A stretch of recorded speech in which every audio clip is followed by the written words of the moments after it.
दोस्तों, आज मैं आपको अंगूर की बेल के ऊपर किस तरह से कलम की जाती है तो ये मैं बताने जा रहा हूँ। तो ये मेरे पास जो है वो ये अंगूर का जो है वो एक पौधा है। तो ये जो है वो बीज वाले जो फल लगते हैं तो ये उस वाला पौधा है। तो इसको मैं जो बिना बीजों वाला जो पौधा है उसकी मैं ये जो है वो ये कलम लाया हूँ। तो मेरे पास जो ये जिस तरह से दो टहनियाँ हैं इस पौधे की, तो इसमें मैं इसके जो मैं कलम लाया हूँ इसकी मैं जो है वो दो कलमें बनाऊँगा, दो पार्ट करूँगा यहाँ से। तो कलम करने से पहले हमें किन किन चीज़ों की ज़रूरत होती है। तो एक तो हमारे पास इस तरह की जो है वो ये स्टील आदि की जो है वो कैंची जो है वो होनी चाहिए। नंबर दो, हमारे पास जो इस तरह से तेज धार वाला चाकू भी होना चाहिए। और एक इस तरह की जो वो पॉलीथीन के लिफाफे वाली जो इस तरह की टेप है ये होनी चाहिए, या इस तरह की कोई टेप हो। फिर एक हमारे पास जो है वो ये जीवाणुनाशक भी होना चाहिए, जो सर्वप्रथम कलम करने से पहले जो है वो हमें अपने हाथों पर जो है वो इस तरह से जो है वो लगा लेना जो है चाहिए, ताकि इस कलम को करती बार कहीं जो जिस तरह से घाव होता है उस पर कहीं ये वायरस ना चला जाए।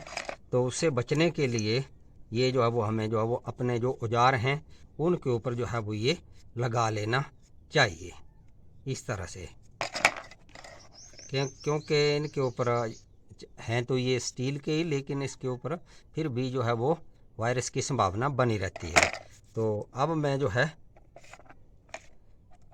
यहाँ से इस कलम को जो है वो यहाँ से काट दूंगा यहाँ से। तो मैं सीधे मेथड से यहाँ पर जो है वो कलम कर रहा हूँ।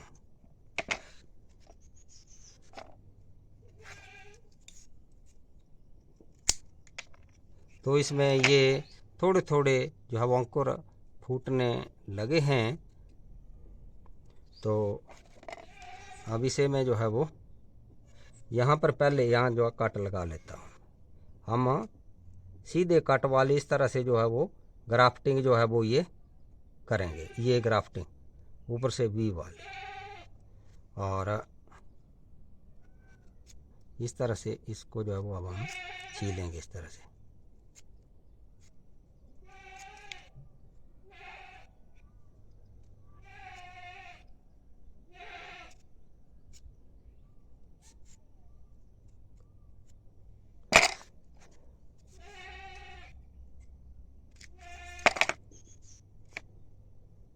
तो हम इसे जो है वो यहाँ पर इस तरह से जो है वो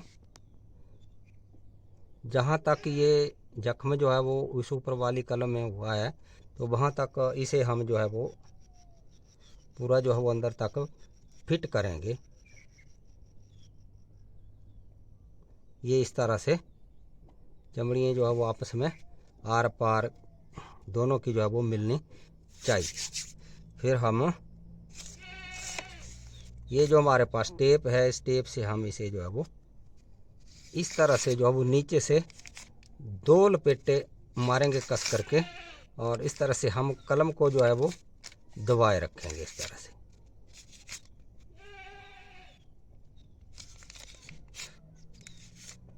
कस कर बांधने हैं ताकि ये जख्म जो है वो आपस में ठीक ढंग से जो है वो कस कर बैठ जाएं, और फिर रस जो है वो तेज़ी से ऊपर निकलेगा,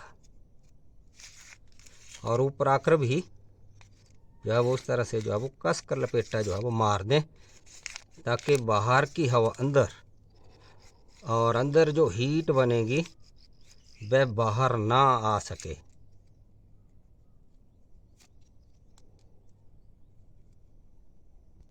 और इस तरह से ऊपर से जो है वो नीचे को आप ये जो है वो इस तरह से जो है वो कस लगा दें, और फिर ये जो अंकुर फूटा है इसको हम निकाल देंगे।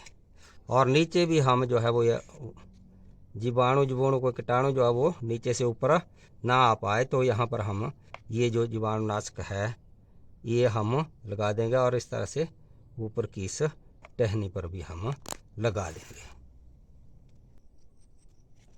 ये मेरी दूसरी कलम है। तो इस पर भी मैं अभी ये कलम जो है वो चढ़ाऊँगा।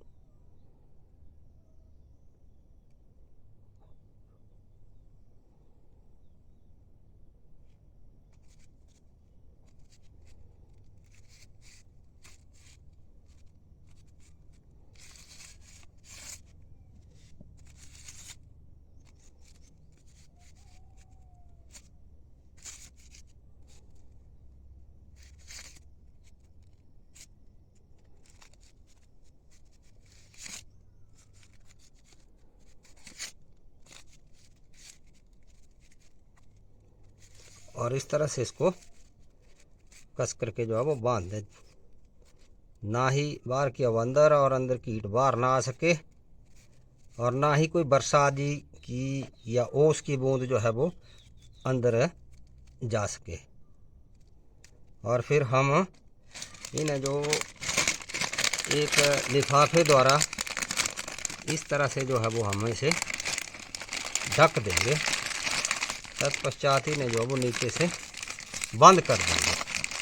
और फिर हम इसका जो है वो 20-25 दिन बाद जैसे भी अंकुर आ जाएंगे तो ये रिजल्ट जो है वो हमें इसका जो है वो मिल जाएगा कि